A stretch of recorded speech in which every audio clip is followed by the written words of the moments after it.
आप देख रहे हैं न्यूज 24x7 इंडिया, सच दिखाने की हिम्मत। सरदारपुर में सोयाबीन के दाम 2011 में 4300 रुपए प्रति क्विंटल थे और आज 13 वर्ष बाद भी सोयाबीन के भाव 4000 से 4200 रुपए प्रति क्विंटल ही हैं। 21 वर्षों से प्रदेश में भाजपा की सरकार है। किसानों की सोयाबीन की लागत तो दोगुना हो गई, लेकिन अभी तक किसानों की आय दोगुना नहीं हुई है। भाजपा की सरकार में आज खेती लाभ का धंधा नहीं बल्कि खेती घाटे का धंधा बन गई है। भाजपा की सरकार किसानों को सोयाबीन का वाजिब दाम नहीं दे सकी। सोयाबीन की फसल का 6000 से अधिक वाजिब दाम प्रदान किया जाना चाहिए। बात विधायक प्रताप ग्रेवाल के द्वारा बुधवार को मध्य प्रदेश कांग्रेस कमेटी के निर्देश पर ब्लॉक कांग्रेस कमेटी सरदारपुर, दसई, अमझेरा द्वारा संयुक्त रूप से किसानों के हित में सरदारपुर बस स्टैंड पर धरना प्रदर्शन को संबोधित करते हुए कही। धरना प्रदर्शन के बाद प्रदेश के महामहिम राज्यपाल के नाम सरदारपुर अनुविभागीय अधिकारी मेघा पवार को ज्ञापन सौंपा गया। धरना प्रदर्शन को प्रदेश कांग्रेस प्रतिनिधि सुरेंद्र सिंह पटेल, ब्लॉक कांग्रेस अध्यक्ष रतनलाल पडियार, बालमुकुंद पाटीदार, मोहनलाल मुकाती, जिला पदाधिकारी पुष्पेंद्र सिंह राठौर, सुरेश द्विवेदी, बद्रीलाल पाटीदार, दोलीचंद पाटीदार, भानु प्रताप सिंह, टिमायची, दिलीप वसुनिया, अनिल नरवे, रामू जायसवाल, गजराज भुरिया, प्रदीप जाट, जीतू बाबा चौहान आदि ने भी संबोधित किया। ज्ञापन में बताया गया है कि सोयाबीन फसल मध्य प्रदेश राज्य तथा विशेषकर मालवांचल की मुख्य फसल है। प्रदेश में सोयाबीन फसल किसानों की आर्थिक उन्नति का मुख्य स्रोत है, परंतु दिन प्रतिदिन सोयाबीन की फसल में उत्पादन लागत बढ़ती जा रही है तथा तुलनात्मक दृष्टि से सोयाबीन फसल बिक्री पर आय कम हो रही है। वर्तमान में सरदारपुर विधानसभा की 50% से अधिक ग्रामों में सोयाबीन की फसल में फल नहीं लगी है। इल्ली के प्रकोप से फसल नष्ट हो गई है। प्रदेश में सड़कों की स्थिति अत्यंत खस्ताहाल है। इंदौर अहमदाबाद नेशनल हाईवे पर वर्तमान में विभिन्न स्थानों पर सड़क गड्ढों में तब्दील हो गई है।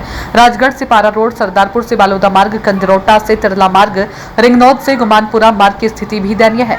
प्रदेश सरकार द्वारा मुख्यमंत्री खेत सड़क योजना बंद कर दी है, जिसकी वजह से किसानों को खेत पहुंच मार्ग पर आवागमन में परेशानियां हो रही है। सरदारपुर विधानसभा में विगत 3 वर्ष से मनरेगा के कार्य बंद पड़े हैं। पूर्व में स्वीकृत सुदूर सड़क, पुलिया, गौशालाओं के कार्य आज दिनांक तक प्रारंभ नहीं हुए।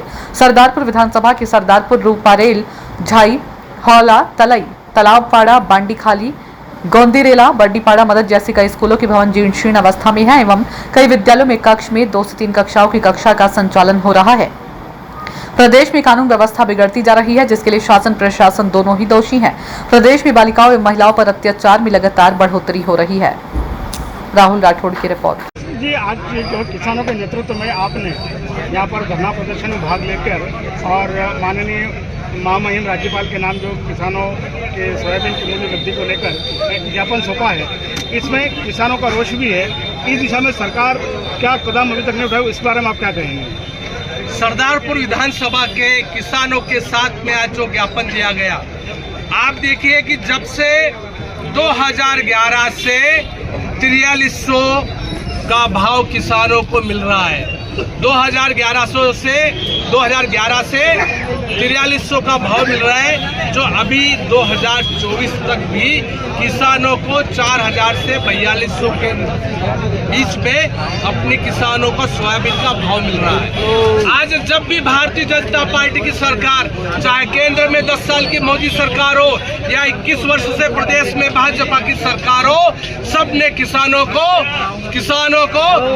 किसानों की आय 2 गुना कर देंगे, किसानों का मूल्य लाभकारी देंगे, लेकिन किसानों को ठगा है। आज किसान की जो लागत है वो 2 गुना हो गई है। आज किसान आर्थिक रूप से परेशान है।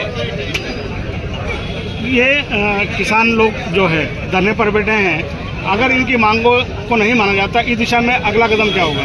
हर किसान ये चाहता है कि 6000 से अधिक उस किसान को सोयाबीन का भाव मिले, और जब तक किसानों का उसका सोयाबीन का भाव नहीं मिल जाता, जब तक मध्य प्रदेश की कांग्रेस आदरणीय हमारे प्रदेश अध्यक्ष जीतू पटवारी जी के साथ में प्रतिपक्ष नेता उमंग सिंगार जी के साथ में किसानों की आवाज उठाते रहेंगे, जब तक किसानों को वाजिब दाम नहीं मिल जाता। आने वाले समय में क्या ये किसानों का मुद्दा क्या आपके द्वारा शीतकालीन सत्र में विधानसभा में उठाया जाएगा? बिल्कुल, हमेशा से ही, चाहे हमारे कसनारिया की पुल की बात हो, चाहे अमझेरा के श्री कृष्ण महाराव बख्तावर सिंह जी की बात हो, हमेशा से मुख्यता से विधानसभा में उठाइए और किसानों की आवाज भी, अगर किसानों को 6,000 से अधिक का वाजिब दाम नहीं मिला तो निश्चित तौर पर विधानसभा में उठाइए।